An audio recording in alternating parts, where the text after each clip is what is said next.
Dobrý den, vítejte na našem krátkém videu, kde bychom vám rádi ukázali, jakým způsobem pracuje náš systém semináře pro zdraví na konkrétním případu ženy, která se snaží dlouhou dobu o početí, abyste získali trošičku lepší představu, jakým způsobem by pro vás mohl, nebo pro vaše známé, fungovat připravovaný seminář o plodnosti. Hello and welcome. We are here to show you in this brief case study how the upcoming seminar on fertility and menstruation and heightened sexual essence can be of use to you or to your friends or clients to see how applied all this information you can find here can be. Thank you so much, and I'm really happy to be here doing these case studies.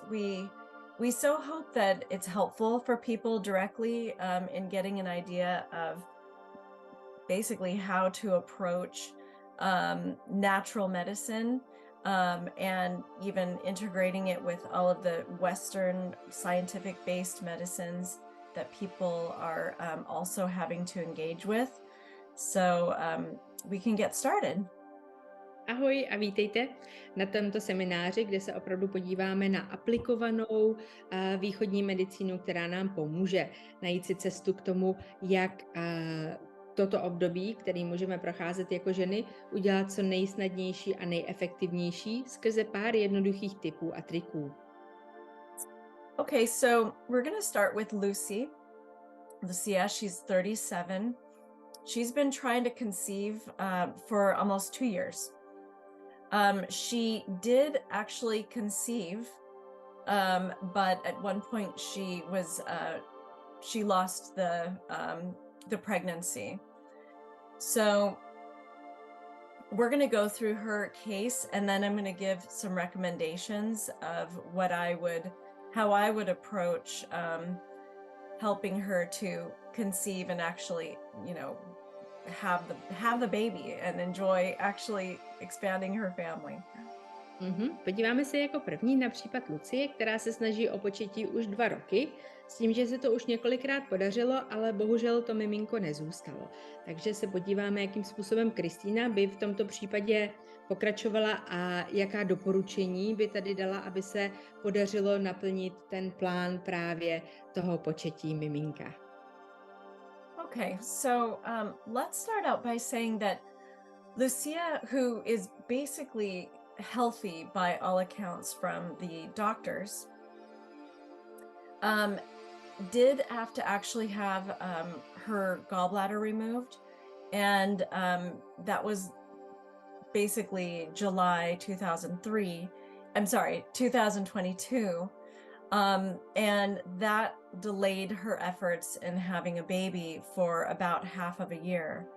And I will say that there are some things that I'd like to talk about with regards to the gallbladder and pregnancy, and then even when the gallbladder is removed.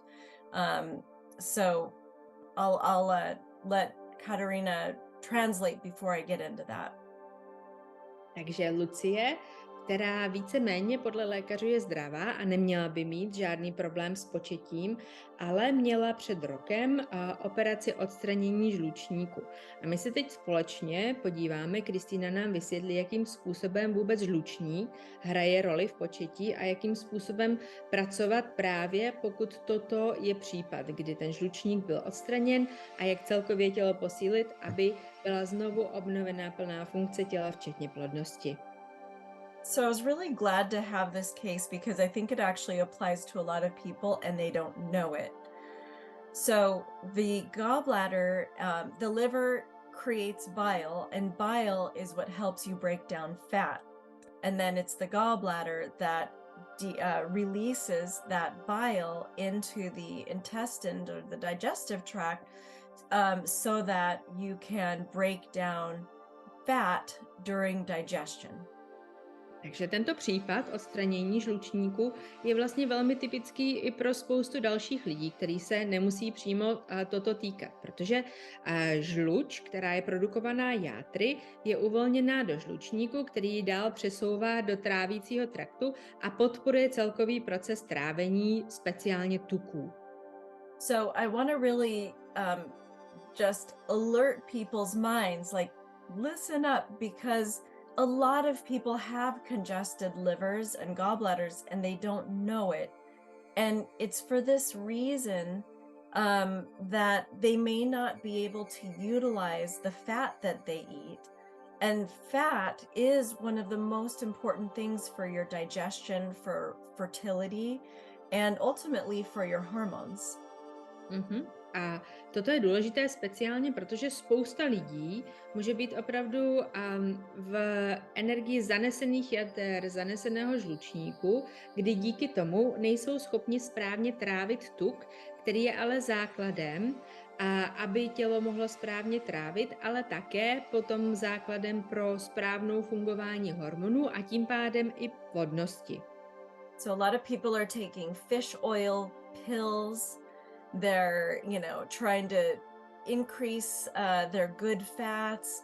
Maybe they're having other kinds of protein sources that have good fats and vegetable sources, but they're not necessarily able to utilize them well because of the bile and the congestion in the liver. And it's so easy to have from the standard diet that we're a lot of times eating can actually clog up the gallbladder and the liver. And so in this case, she found out about this because the doctors diagnosed it. But for a lot of people, they don't know. And so they're going through maybe not severe, but a less than optimal situation for their liver and their gallbladder, and ultimately for their ability to utilize fats. To, co se tady děje, je, že spousta lidí má opravdu zanesená játra a zanesený žlučník, což jsme viděli i v případě Lucie, které to bylo i diagnostikované. Ale u spoustu lidí, jak to diagnostikované není, tak se potom může snadno dít, že jedí různé doplňky zdravotní, včetně omega-3, rybího oleje, rybího tuku a snaží se opravdu pracovat nějakým způsobem na podpoře těla, ale vzhledem k tomu, že to tělo není nastavené správně, tak to tělo nevstřebává ty živiny a výživu. A toto se opravdu děje relativně snadno a často i z toho, jakým způsobem teď tato doba vytváří ty predispozice, ať se to týká toho životního stylu, anebo i toho způsobu stravování. Takže opravdu tyto okolnosti, které potom můžou vést, jako jedna z příčin právě k neplodnosti, můžou být opravdu velmi časté. So in the case of Lucy, she had her gallbladder removed, and it solved the problem of the stones that were clogging her gallbladder, but it doesn't always solve the digestive problem. Once the gallbladder is removed, then your liver is making bile, but now the capacity for bringing that bile into the digestive tract can be not so good, because now you have to utilize kind of a new way that the surgeon creates for that bile to go into the digestion, and it just doesn't always work well. So and it also doesn't stop the stones that are very likely in the liver itself. So even if you've had your gallbladder removed, I still recommend some of these suggestions that we're going to make here.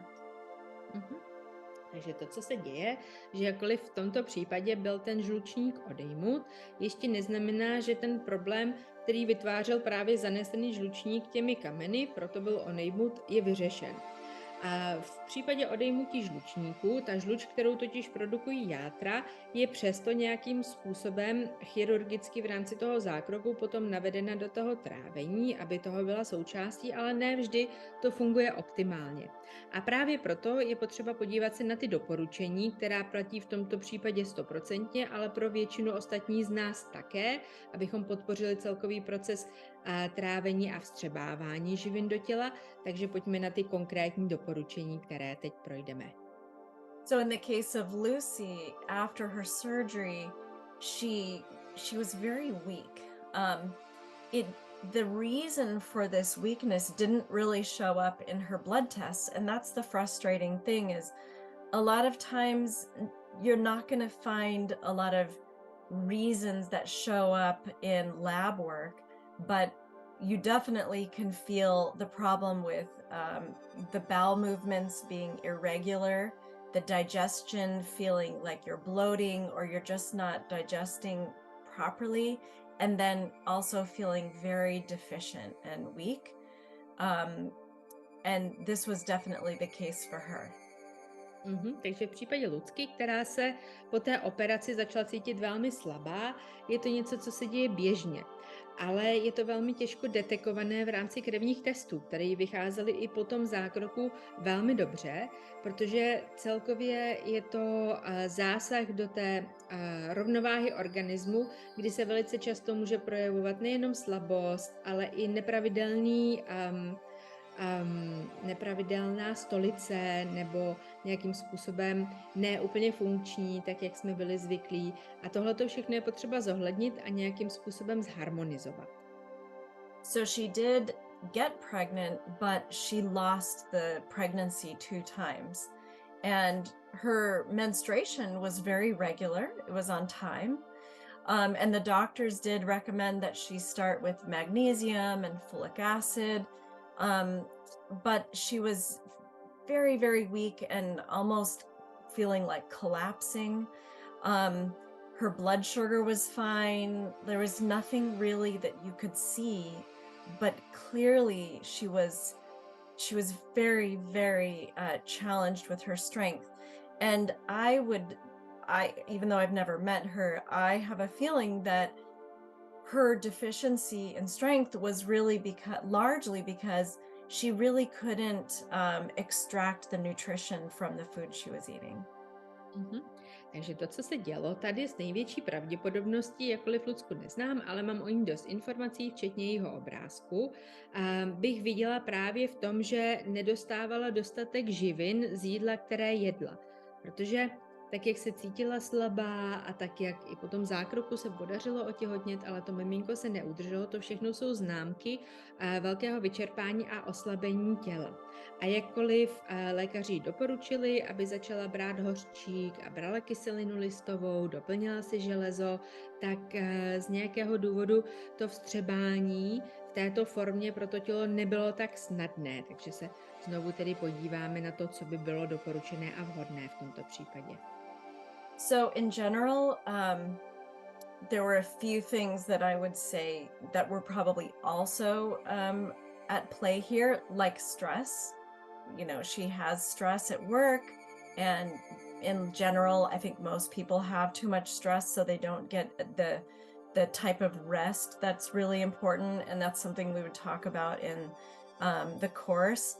And there's also scar tissue that you can have as a result of the surgery itself. And that's why abdominal massage is so important. It's something that we can talk about.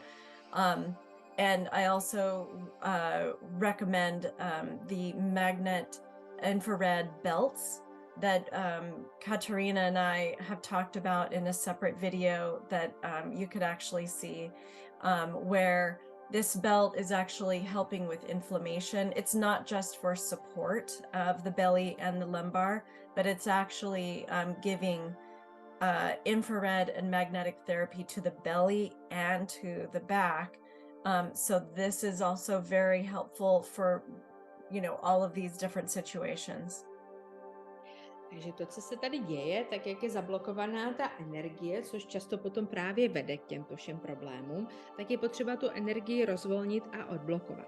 Jedna z věcí, která velmi dobře funguje, je masáž břicha, o které mluvíme na lekcích, o které mluvíme v semináři, jednak k menopauze, jednak teď k plodnosti, ale také máme takzvaný magnetický infračervený pás, který nádherně pomáhá uvolnit jakékoliv stagnace právě rozpouštěním té neprůchozí energie, který si můžete objednat u mě nebo u Kristýny a o kterém jsme natočili pro vás i speciální video. Link vám umístíme pod toto video, aby to pro vás bylo snadněji dohledatelné.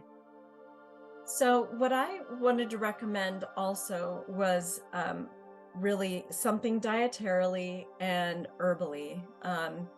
Herbally, I actually had two recommendations. One would be something to take at night for deep rest, and that would be a tea, a strong tea. So not just little tea bags, but a strong tea that's made with passion flower, oat, and chamomile. A protože tady také jedna z úrovní, kterou je potřeba pokrýt, která je velmi obvyklá v této době, je opravdu velké množství stresu, které nedovoluje člověku dostatečně spát, trávit, odpočívat, regenerovat se, tak jedno z hlavních doporučení, co se teď týká konkrétních receptů, a to bylinkové úrovně, by byl večerní čaj, který je kombinací heřmánku, mučenky a ta třetí ingredience je oves. Would that be oat straw or the oat as a seed? Actually, it would be oat straw and the seed. And the seed. A v tomto případě by to byla kombinace ovesné natě a zároveň i toho ovsa samotného jako zrníčka. Okay, and then there would be another tea, tincture or tea, whichever she can do. And we talk about how to make tincture. It's not difficult. And so this formulation would be ginseng, American ginseng if possible, yellow dock, yellow dock root, burdock root, sarsaparilla root, dandelion root, and nettle.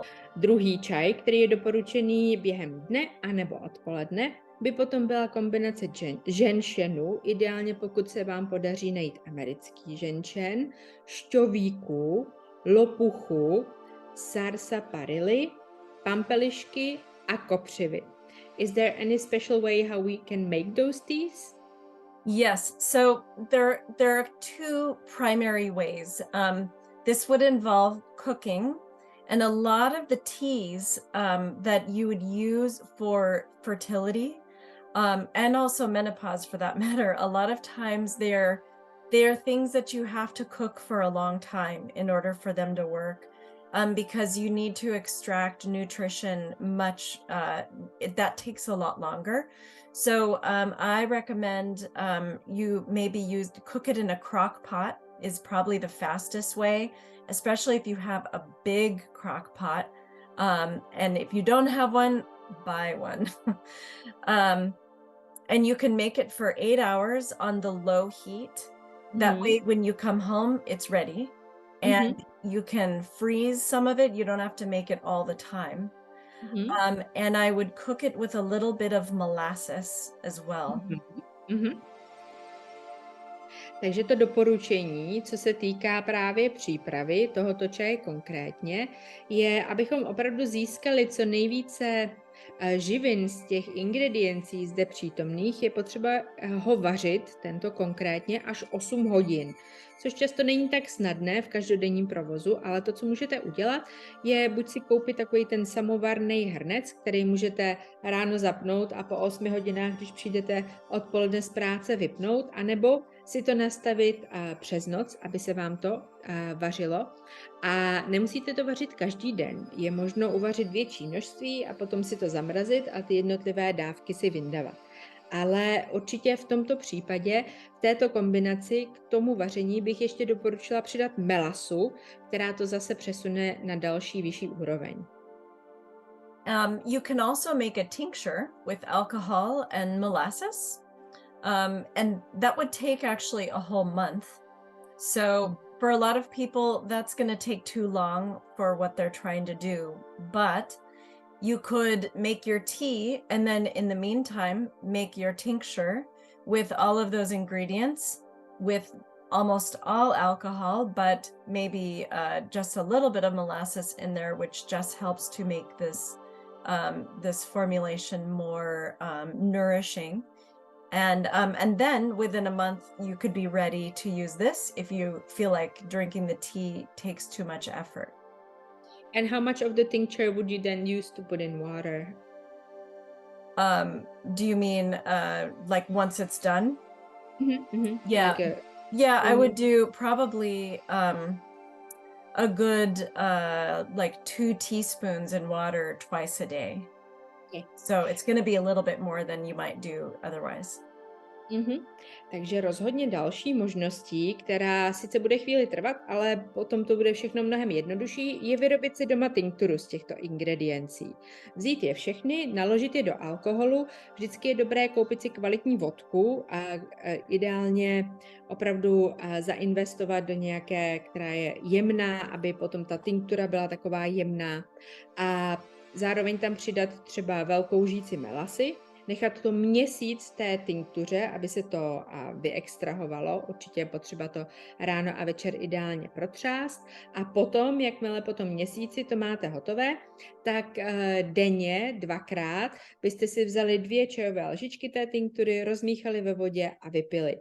Takže ten měsíc, než se vám vylouhuje tinktura, si můžete vařit ten čaj a potom měsíci začít aplikovat tuto tinkturu. And altogether, how long would you do this cure for? Okay, I'm going to talk about that in a minute. The other thing I would very much recommend is taking a digestive enzyme. And in different countries, you have different things available, but something that is specifically for you to take when you eat your food, anything with fat in it, and make sure to do that throughout the pregnancy even. Další z doporučení, která by tady byla velmi vhodná, je braní trávicích enzymů s jídlem. Podpoří to celkové strávení a vstřebávání všech živin a je to na vás, jakou formu si vyberete. Jakmile se zajdete do lékárny nebo do jakéhokoliv přírodního obchodu a řeknete si o trávící enzymy, pak je na vás, jestli si vyberete formu sirupu nebo tablet, cokoliv je pro vás naší a ideálně samozřejmě v nich je obsažen tuk, protože to je to, co potom pomáhá ten tuk zase dál rozkládat.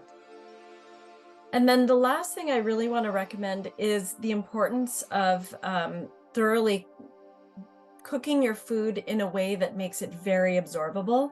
So one way to do that is to eat soups that are made with plenty of vegetables and maybe with bone broth, so that you're able to make sure that you're getting the nourishment that you need throughout the pregnancy and also before you even try to get pregnant. A další z doporučení by bylo, že najdete formu, strava, kterou jíte, je pro vás velmi stravitelná a to, co je doporučené v tomto případě, je to jídlo opravdu vařit dlouhou dobu. Jíst takové ty husté polévky, které jsou plné zeleniny, které jsou na bázi kostí, které jsou tam dlouhodobě vyvařené a to všechno potom pomáhá opravdu dlouhodobě zajistit výživu pro to tělo takovou, abyste nebyli unavené, aby to tělo mělo tu výživu, kterou potřebujete jak v rámci přípravy na početí, tak potom i v rámci toho těhotenství. And I would very much recommend that a person do this process for a good few months, maybe like 3 months, before trying to get pregnant. Because a lot of times people are very much in a hurry to get pregnant and they are very deficient. So maybe you get pregnant, but the body really doesn't have the resources to hold the pregnancy. And also, if you hold the pregnancy, but you're deficient, then but really the energy is going to drain from your body's resources. And you're not going to feel as good after the pregnancy, during the pregnancy, and maybe even your baby won't have the optimal amount of nutrition as well. So I really recommend that people take the time to nourish, rest, and then clean the body out a little bit too before that pregnancy even starts. Takže rozhodně jako už přípravu na početí a těhotenství bych doporučila tuto kúru dělat 3 měsíce, protože ve skutečnosti někdy příliš spěcháme na to počít miminko a trošku počítáme s tím, že jakmile si to nastavíme a stane se to, tak to přirozeně plyne a funguje, ale pokud to tělo je dlouhodobě vyčerpané, což v tomto často každodenním dlouholetém stresu, spěchu a schonu může být, aniž jsme si toho vědomé, tak jednak to má velký vliv na to početí samotné, na průběh těhotenství, ale potom i na tu regeneraci po těhotenství. Takže opravdu moje doporučení je začít se vědomě připravovat, nejenom skrze tyto doporučené recepty, ale celkově i to tělo posílit, co se týká očisty. Is there anything we want to more give information on how to cleanse the body, like a liver cleanse or anything else? So the herbs that I recommended, the ginseng, yellow dock, burdock, sarsaparilla, dandelion, these are very special herbs that detox and nourish at the same time. So a lot of times the herbs that people take to detoxify also deplete the body and in some ways can make the body actually a little bit deficient. So I was trying to choose herbs that can help that liver to clean itself while also building up the blood. And it's really a special class of liver cleansers. That's why you wouldn't necessarily use a lot of other herbs that you might find in that in the liver detox class of herbs. Yeah, I'm so happy that you're clarifying this because this is very important. Takže ty byliny, které tady v tomto konkrétním receptu byly doporučené, speciálně ženšen, šťovík, ta sarsaparilla, pampeliška, to jsou všechno byliny, které pomáhají játra krásně vyčistit a aktivovat, ale zároveň to tělo vyživují, protože ne každá detoxikační kúra bude zároveň vyživující pro tělo. Některé detoxikační kúry dokáží být tak silné a intenzivní, že to tělo spíš vyčerpají, než aby mu zároveň dodali energii. Takže tato receptura, kterou sestavila Kristýna, je v tomto ohledu, včetně té melasy, potom velmi doporučená. So the last thing I want to say is that once she gets pregnant, she would actually change the protocol. Because once you're pregnant, you really don't need to detox the liver, or you might need to, but you need to stop. So once she's pregnant, she could actually continue with the ginseng, which would probably be very good for her. And she can definitely continue with the nettle. And she could change we could always do another case study for that, but the ginseng and the nettle and the passion flower, the oats, the chamomile, these are all fine, but you would stop the other herbs within there. You could also keep taking the digestive enzyme. Takže jakmile by se potom povedlo to početí a Lucie by byla těhotná, tak bychom jí měnili tu recepturu. Z toho původního receptu, který tady máme, bychom zachovali ženšen a kopřivu. Stejně tak bychom mohli zachovat ten původní celý recept, ten na to večerní sklidnění, to znamená heřmánek, oves a mučenka, ale ty ostatní zmiňované šťový, klopuch, sarsaparilla a pampeliška už bychom nutně nepoužívali, protože jakkoliv by třeba bylo dál potřeba ty játra čistit, tak rozhodně ne během těhotenství. To není dobrá doba na očistu jater.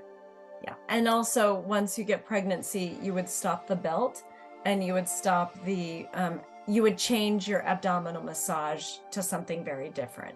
So that's the trick about pregnancy is you're changing your strategies.